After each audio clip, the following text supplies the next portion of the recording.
Hi, everyone, and welcome to our webinar on actionable steps on creating diverse and inclusive workplaces. My name is Kelly Batke, and I'm the senior content writer here at ThoughtFarmer. If you are unfamiliar with ThoughtFarmer, we build intranet software that helps organizations improve their internal communication, collaboration, and knowledge share. And today I am joined by a special guest speaker, Nicole Steele.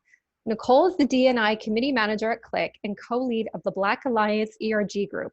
And I'm super excited to have her here with us today. She has done a lot of research into this topic and she's got a lot of cool stuff to share.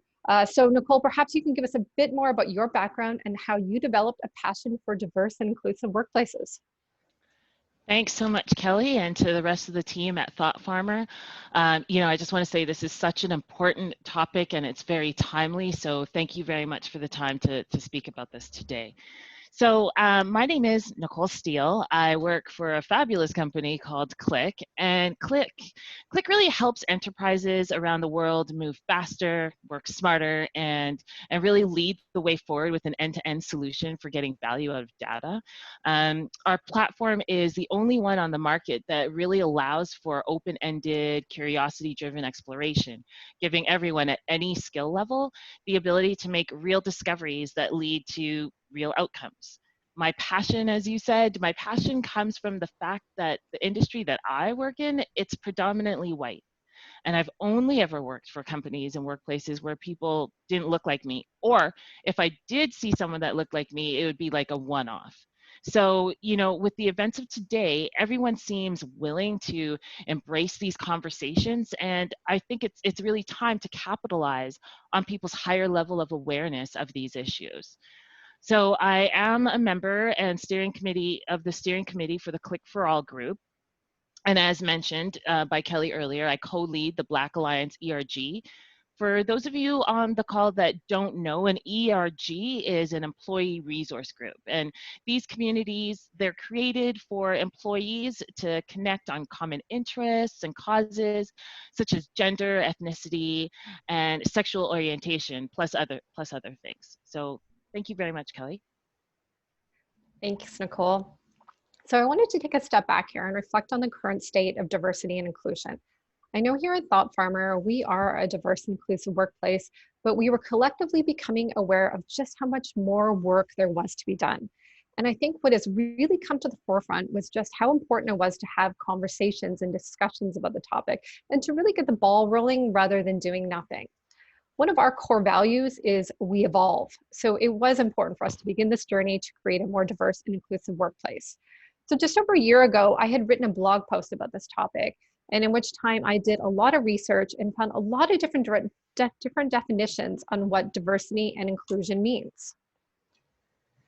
So HR expert Jeff Waldman has defined workplace inclusion as an environment where every single employee is fully respected and valued for the contributions they bring to the organization, regardless of their individual differences. It occurs when barriers are knocked down, so all employees can bring their true selves to work and realize success and their full potential in what they do. So when we discuss the topic of diversity and inclusion in the workplace, we mean that all individuals have equal opportunities, regardless of their ethnicity, political beliefs, sexual orientation, race, ability, gender, age, location, or even personal interests.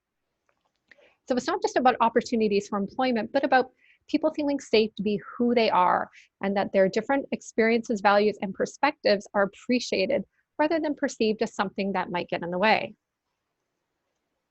But I think my favorite definition was crafted by diversity and inclusion expert Verna Myers, who put it best when she said, "Diversity is being invited to the party and inclusion is being asked to dance."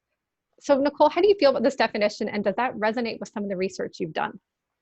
Oh my gosh, Kelly, I gotta tell you, I love this definition.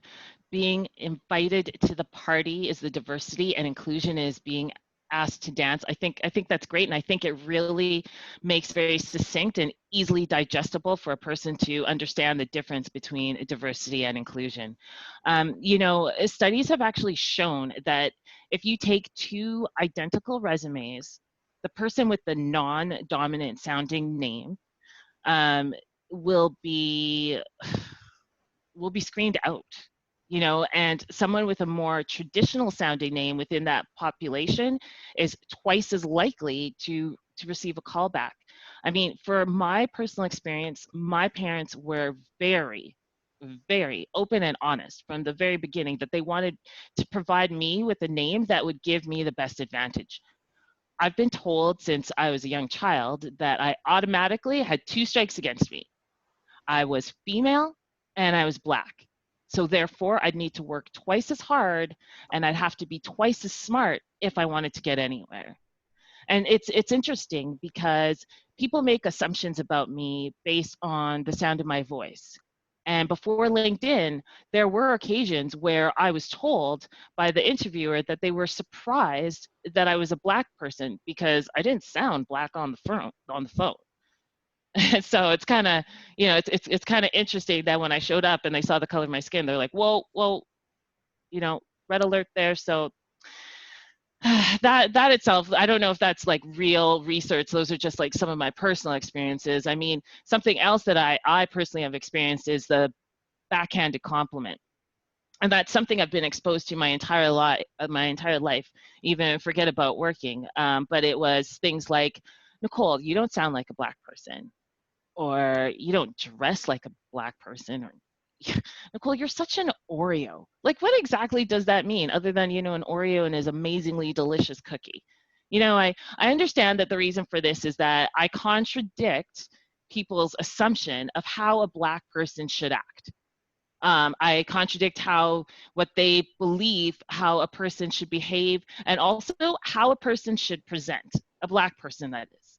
So, and due to this fact, that Black people are usually presented in a different way in media, in traditional media, in social media, on television, and in movies. You know, the Black person is always uh, not not the most upright of characters, right? So people assume that since I don't present how they think a Black person should be, therefore I'm different and more accessible.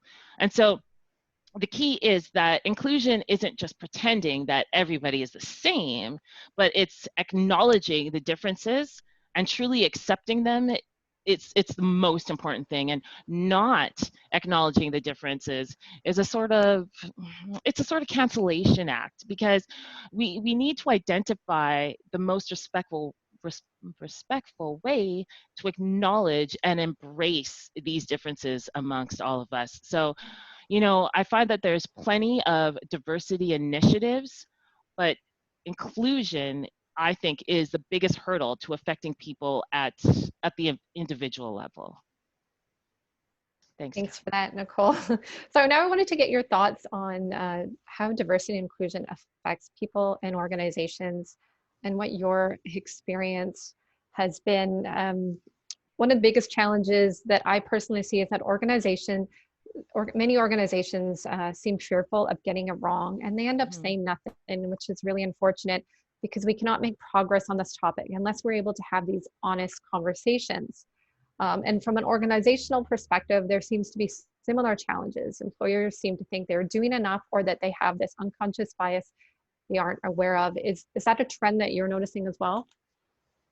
Yeah, definitely. So I think that the problem is that they're afraid to be judged. You know, they're afraid to say the wrong thing, and they worry that they might hurt someone's feelings, or even worse, that they might be labeled. Like, honestly, if you think about it right now with what's going on in the world, being labeled a racist is almost as bad to some people as being labeled, um, I don't know, a pedophile or something. They feel like it's a scarlet letter that kind of sticks to them. And so instead of saying something and speaking up and helping out, they stay quiet. You know, so to avoid all these things, like I say, people and organizations, they say nothing because maybe it'll go away. But the thing is what happens to the person that is being affected when people or organizations say nothing? Well, what happens is it forces that person that's affected to push these feelings down. And then what happens? It leads to the affected person feeling depressed and even excluded. And truly, at the end of the day, what is it that we all want as a community, all of us people together? Because honestly, an organization is just a bunch of people together, right? And at the end of the day, all we want is to feel a sense of belonging.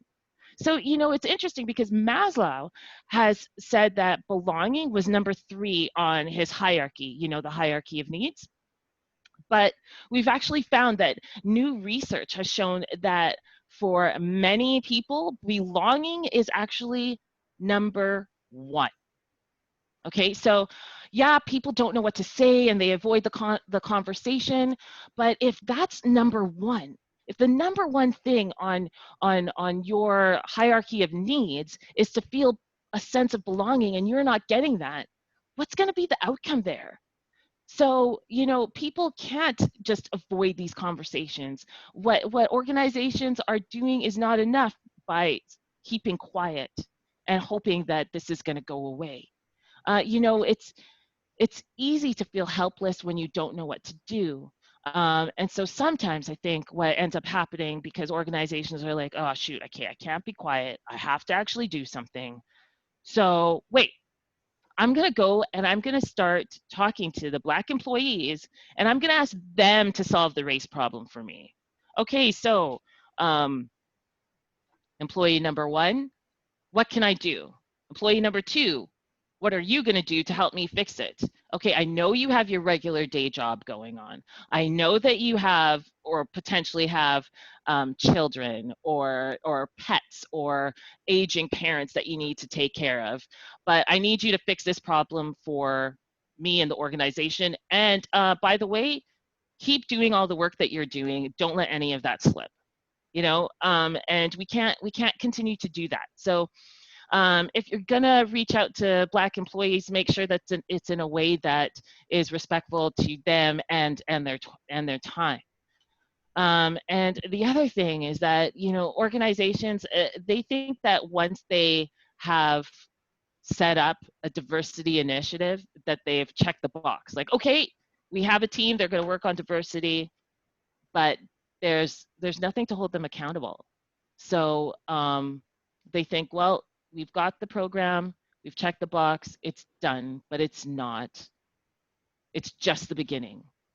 And a way to make sure that they continue that conversation and continue to try and refine and improve those initiatives is by highlighting the data from your initiative. So, okay, we're going to have a diversity and inclusion program. Well, what are the numbers? What is the data that we're going to look at? And, for some organizations, that's scary. That's scary for them to say, you know what, we only have 3 minorities who are in leadership roles. Oh, and by the way, we only have 1 female in a leadership role.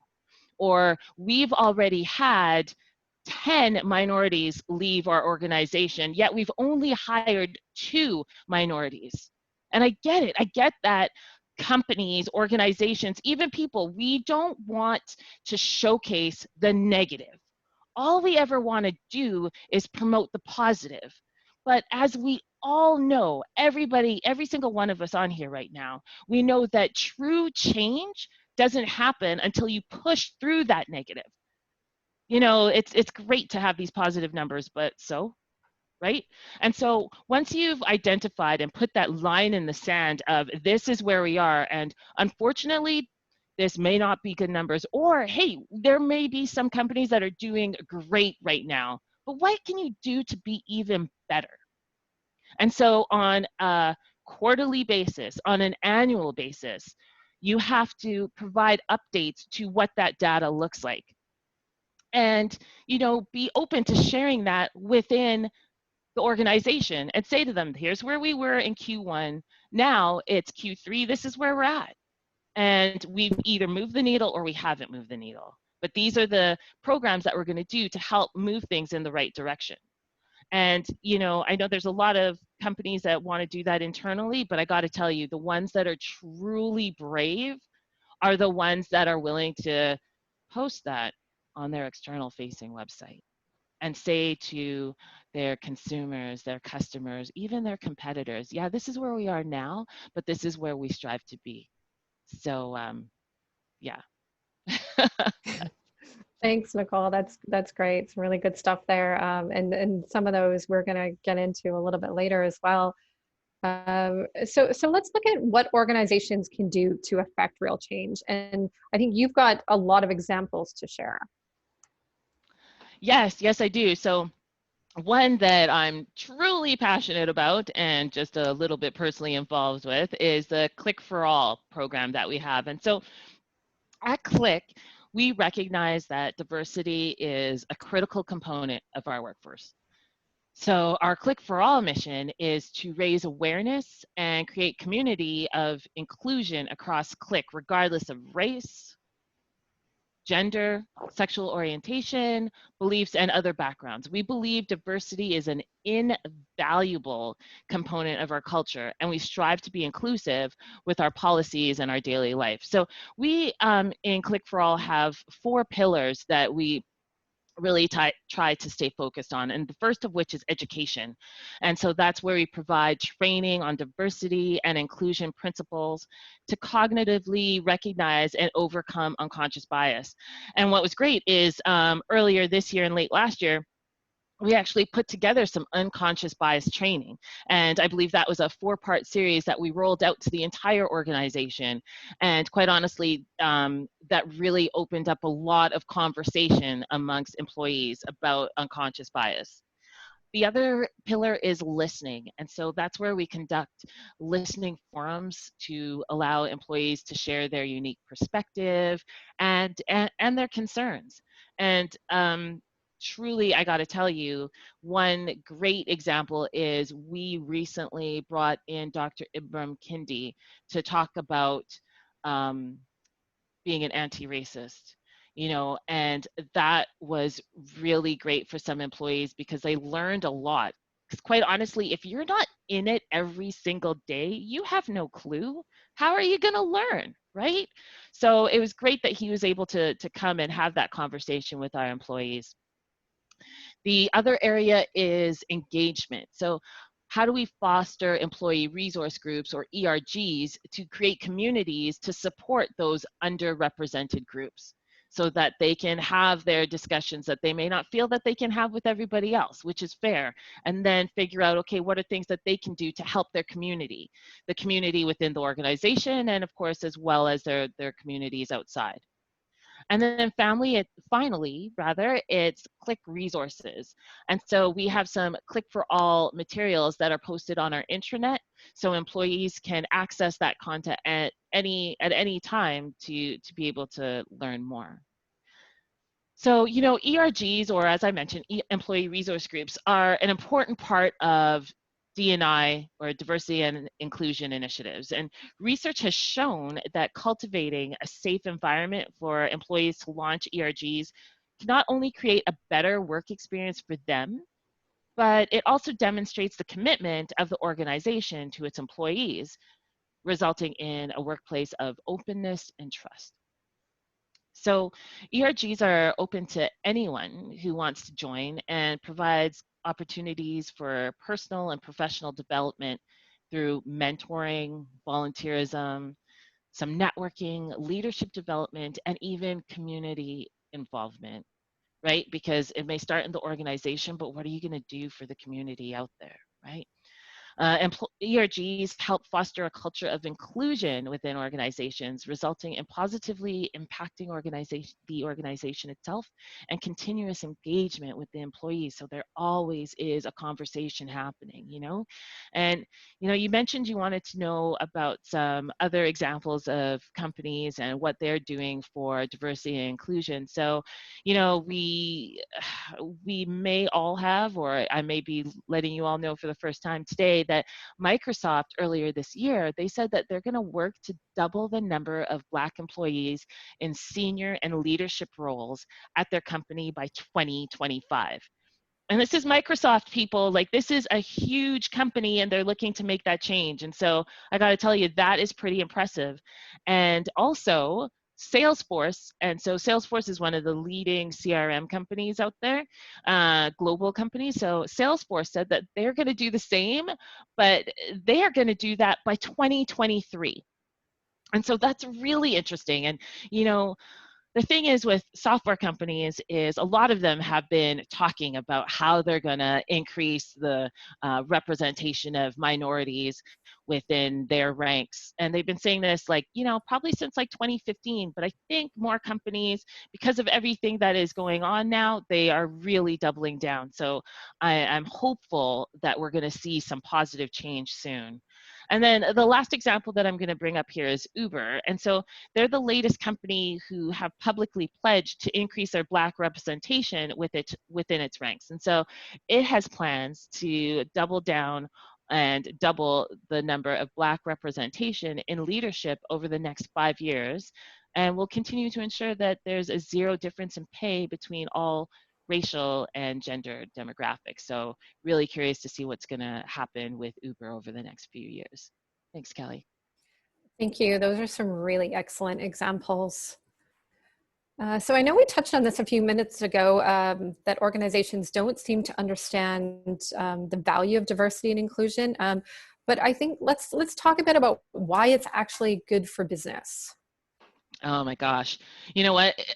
Companies have traditionally shied away from prioritizing diversity and inclusion.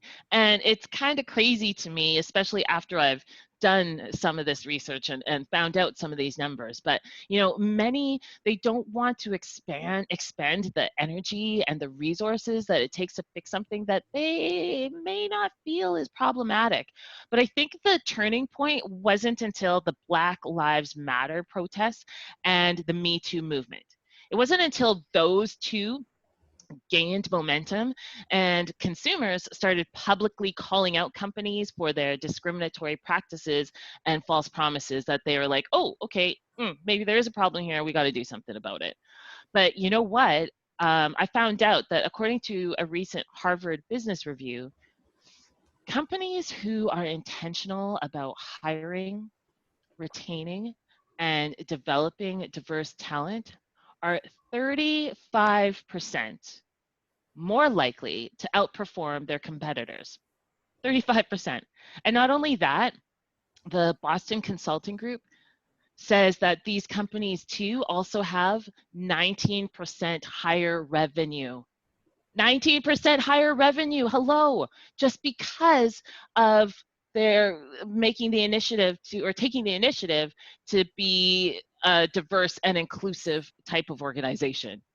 You know, the finding from Boston Consulting Group, it's significant, especially for tech companies, startups, or any industry where innovation is key, because it highlights that diversity is not just a metric to strive for, but rather should be an integral part of a successful revenue generating business. And this is because diversity brings together different cultures, races, genders, generations even, and backgrounds to help provide new perspective and ideas and solutions. So workplace diversity is beneficial for employee retention as well.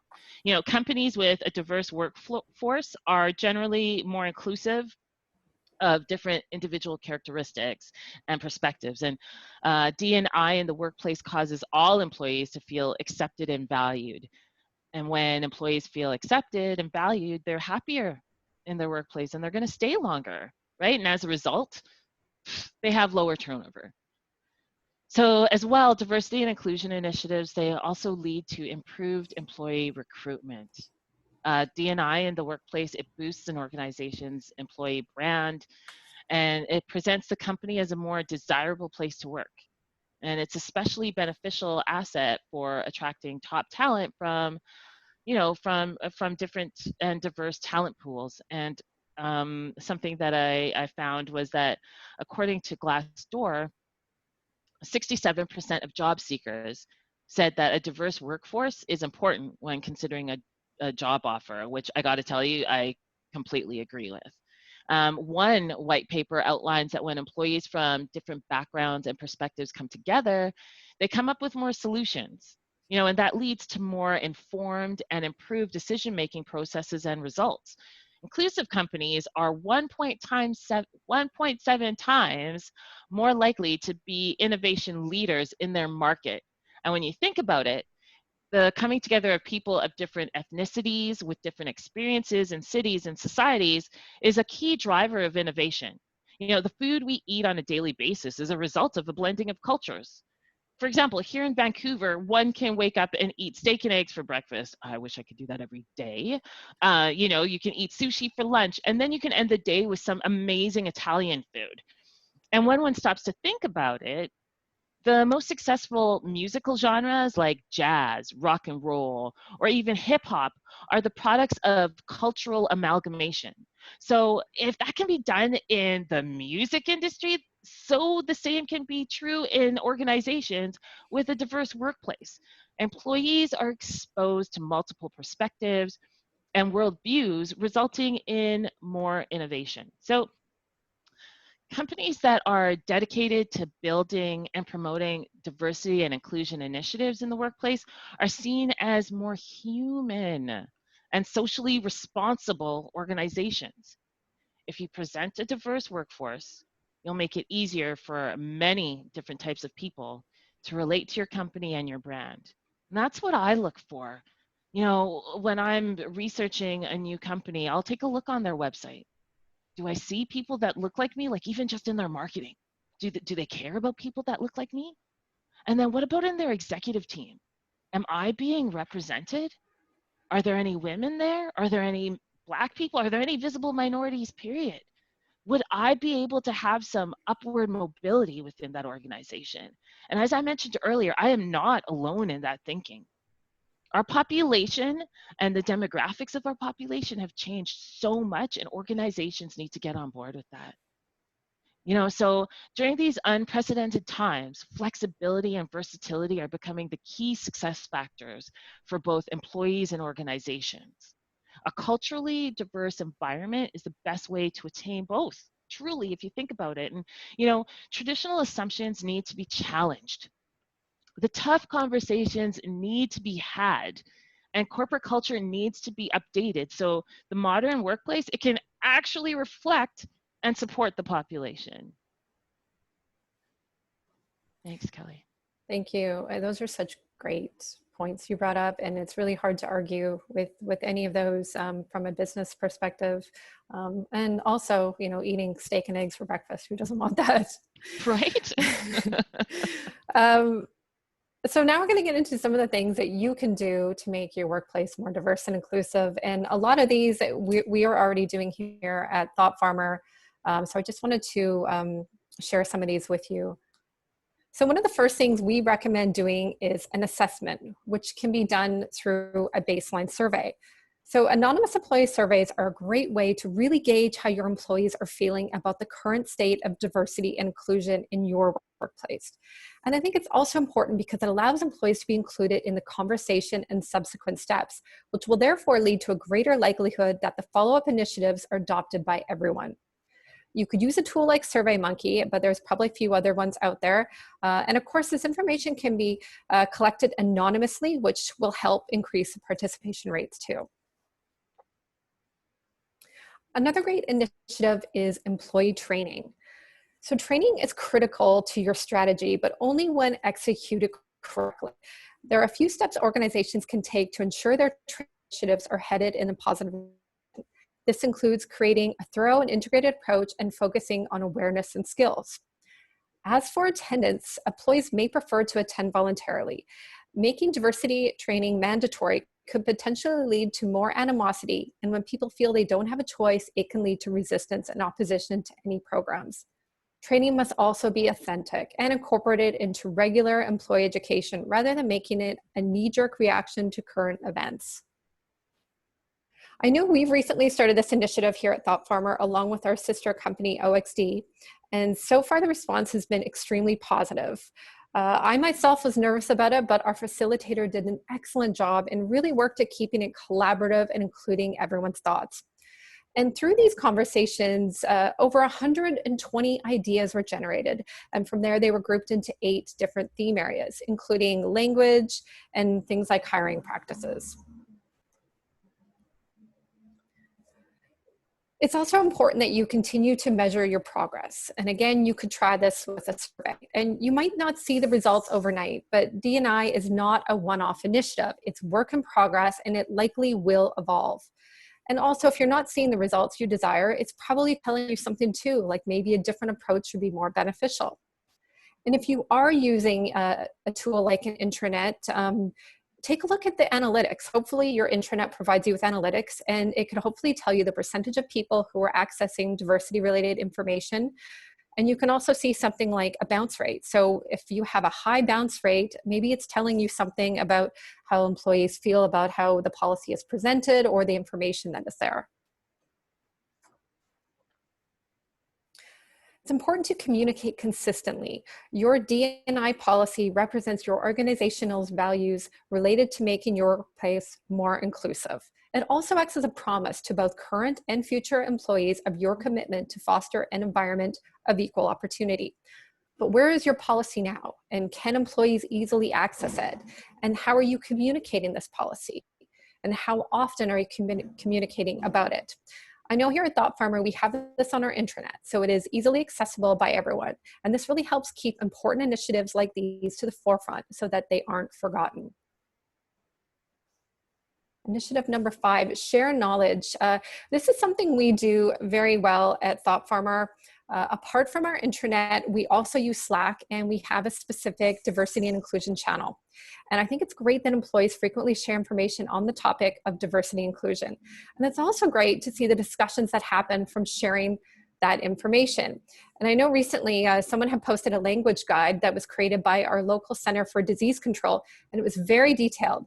But I think what was really cool for me was to see the discussions that emerged from it, particularly with a few people, pretty much saying, I'm not so sure about that term, or, maybe I'm not there yet. And I thought that was great because, they were able to have these collaborative conversations in a safe place.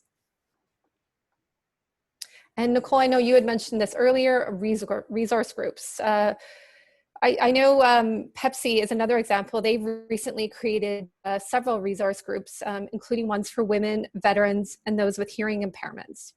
And these resource groups can help open silos while creating communities of practice among those seeking inclusionary opportunities. And finally, leverage your digital workplace tools. This pretty much touches on many of the points I've discussed, but it's super important to use your digital workplace tools, especially right now with the pandemic and while the majority of us are working remotely. When I say digital workplace tools, I mean things like your intranet, social collaboration tools, chat platforms, email, really anything you use to communicate digitally. So as mentioned, an intranet is a great platform for sharing this information and highlighting key diversity and inclusion policies, but you can even go so far as to create a diversity portal, and you can provide employees with self-service access to information, knowledge, quizzes, and even surveys.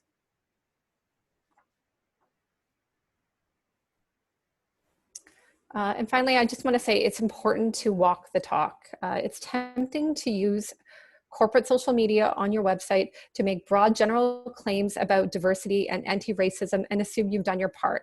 But unfortunately, without a substantive action plan in place, many may perceive this rhetoric as empty corporate social responsibility propaganda.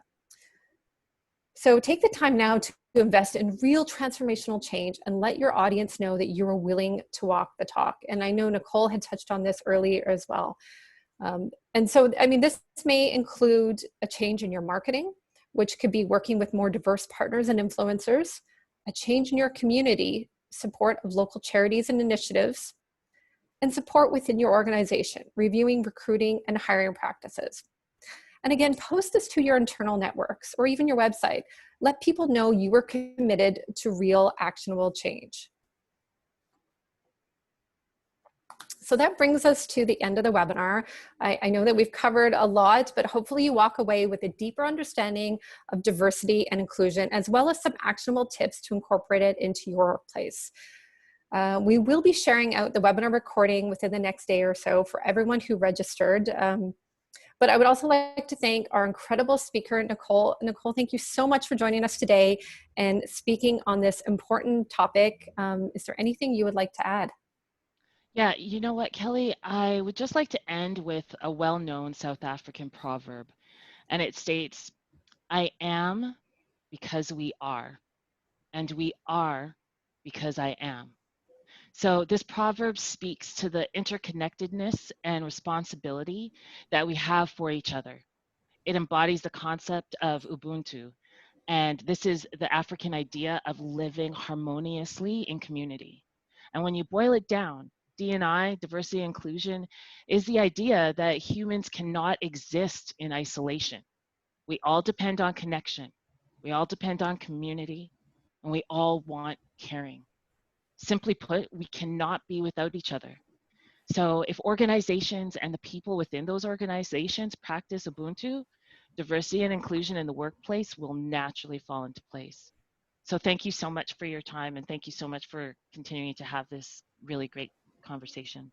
Thanks. Thank you. Thank you so much, Nicole. If any of you have any questions, please feel free to email us at engage@thoughtfarmer.com. You can visit our website at thoughtfarmer.com, and you can also reach out to Nicole through her LinkedIn if you have questions for her.